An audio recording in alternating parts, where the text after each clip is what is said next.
اسلام کے شہید اعظم کا ذکر کیوں نہیں؟ شماس بن عثمان مخزومی کون تھا؟ کیا آپ جانتے ہیں؟ شاید نہیں جانتے۔ آخر ہمارے واعظین مقررین ان کا ذکر اپنے بیانوں میں کیوں نہیں کرتے؟ اگر کبھی کسی نے ذکر کیا بھی ہے تو اتنا نہیں کیا جتنا کہ ان کا حق ہے۔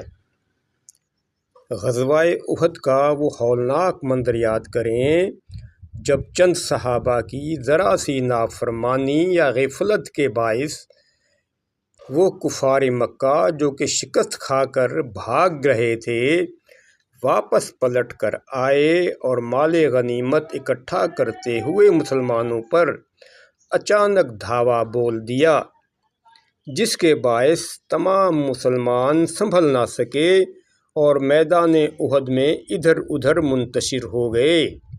دشمنوں نے میدان صاف دیکھ کر رسول اللہ صلی اللہ علیہ وسلم پر تابڑ توڑ حملے کرنا شروع کر دیے۔ ایسے نازک حالات میں صرف حضرت شماس بن عثمان ہی تھے جو کہ ڈھال بن کر رسول اکرم صلی اللہ علیہ وسلم کے ارد گرد گھومنے لگے، دشمنوں کے تیروں اور نیزوں کو اپنے سینے اور اپنے جسم پر روکتے رہے اور مقابلہ کرتے رہے۔ رسول اللہ جب زخمی ہو کر گر پڑے تو ایک اور جنگجو مسلمان خاتون حضرت عمارہ نے آپ رسول اکرم پر جھک کر انہیں ڈھانپ لیا اور رسول اللہ صلی اللہ علیہ وسلم کی طرف آنے والے تمام وار اپنے جسم پر برداشت کیے۔ افسوس کہ عمارہ کا بھی کبھی کسی منبر پر ذکر نہیں کیا جاتا۔ اسی دوران رسول اللہ کے ہم شکل صحابی حضرت مصعب بن عمیر کو دشمنوں نے شہید کر دیا اور اس خوش فہمی میں واپس چلے گئے کہ ہم نے اپنا مقصد حاصل کر لیا، یعنی نعوذ باللہ رسول اللہ کو ختم کر دیا۔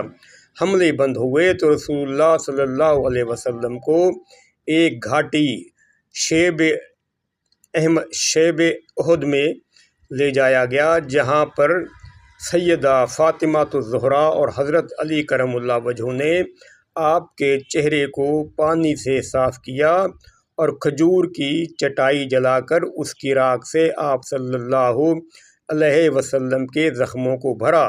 رسول اللہ کے دانت مبارک بھی شہید ہو گئے تھے اور چہرہ مبارک میں خود کی کڑیاں گھس گئی تھیں، جنہیں حضرت ابو عبیدہ بن الجراح نے اپنے دانتوں سے پکڑ کر ایک ایک کر کے نکالا، جس کے نتیجے میں حضرت ابو عبیدہ کے اپنے دانت بھی ٹوٹ گئے تھے۔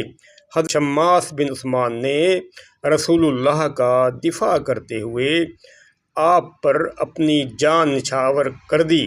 غزوہ احد میں 70 جلیل القدر صحابہ شہید ہوئے، لیکن حضرت شماس جنہوں نے آپ کا دفاع کرتے ہوئے آپ پر اپنی جان نچھاور کر دی، اس کا ذکر آج کہیں پر بھی ہمیں سنائی نہیں دیتا۔ افسوس در افسوس۔